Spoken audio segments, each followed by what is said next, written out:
सद्गुरु सत्यभामा कृष्ण की दूसरी पत्नी थी। वो एक बहुत ही घमंडी स्त्री थी। उसका ये मानना था कि वो सबसे सुंदर और सबसे अमीर स्त्री थी क्योंकि उसके पिता एक बहुत ही धनवान व्यक्ति थे।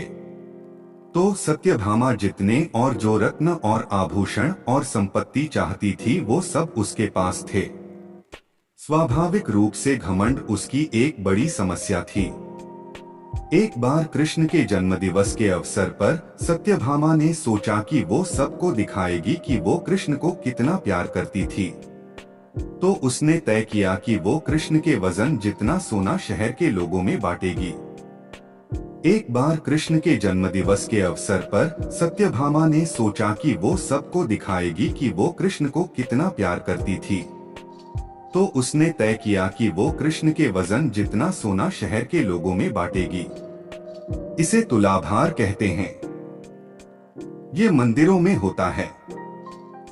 लोग एक बड़ी तराजू में अपने वजन के बराबर का मक्खन, घी या चावल या कुछ और रखकर वो चीज लोगों में बांटते हैं। चावल, नमक, दाल या सोना या वो कुछ भी आप दे सकते हैं जो देना चाहें। ये प्राचीन परंपरा हमारी संस्कृति का एक हिस्सा है। सत्यभामा ने तुलाभार की व्यवस्था की।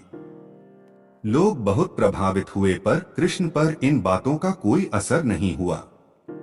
वे जाकर तराजू के एक पलड़े पर बैठ गए। सत्यभामा जानती थी कि उनका वजन लगभग कितना है और उसने उतना सोना तैयार ही रखा था।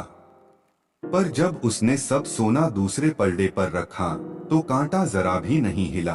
कृष्ण का पलड़ा थोड़ा भी ऊपर नहीं हुआ। ऐसा ही कुछ तब भी हुआ था जब कृष्ण एक शिशु थे।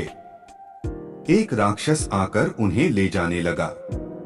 तब कृष्ण ने अपना वजन इतना बढ़ा लिया कि राक्षस वहीं गिर पड़ा और कृष्ण ने उसके ऊपर बैठकर उसे कुचलकर मार डाला। क्रिया योग में एक ऐसा तरीका है जिससे कोई योगी अपना वजन बढ़ा या घटा सकता है। ऐसी बहुत सी कहानियां हैं कि ऐसे योगी भी थे जो पहाड़ की तरह भारी हो जाते थे। तो इस बार भी कृष्ण अपना वजन बढ़ाकर तराजू में बैठ गए। सत्यभामा ने उतना सोना दूसरे पलड़े पर रख दिया था जितना उसके हिसाब से कृष्ण के वजन के बराबर था, पर कुछ हुआ ही नहीं। तब तक शहर के सभी लोग ये घटना देखने के लिए आ गए थे। तब उसने अपने नौकरों से वो सभी गहने मंगवाए जो उसके पास थे। एक के बाद एक वो गहने डालती जा रही थी और सोच रही थी कि काम हो जाएगा, पर कुछ नहीं हुआ। तब उसने वो सब कुछ भी रख दिया जो उसके पास था, पर पलड़ा जरा भी नहीं हिला। वो रोने लगी क्योंकि ये सब उसके लिए बहुत शर्मजनक था। सारा शहर देख रहा था और उसके पास पर्याप्त सोना नहीं था।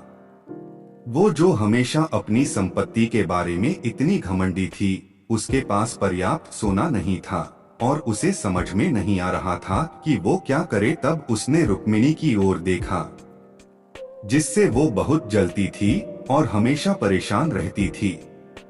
उसने रुक्मिणी से पूछा, अब मैं क्या करूं, क्योंकि ये बात सिर्फ मेरे लिए ही नहीं पर तुम्हारे और हम सब के लिए भी बहुत शर्मजनक है। मैं क्या करूं? तब रुक्मिणी बाहर गई और तुलसी के पौधे के 3 पत्ते उठा लाई। जैसे ही तुलसी के वे पत्ते उसने तराजू के दूसरे पलड़े पर रखे, कृष्ण का पलड़ा तुरंत ही ऊपर आ गया। हमारे चैनल में आपका स्वागत है। हमारी वीडियो पसंद आई तो प्लीज सब्सक्राइब करें और लाइक करें, कमेंट करें और शेयर करें। आपका बहुत बहुत धन्यवाद। हमारे चैनल पर आपको मोटिवेशनल वीडियो मिलती रहेगी। श्रीकांता जी।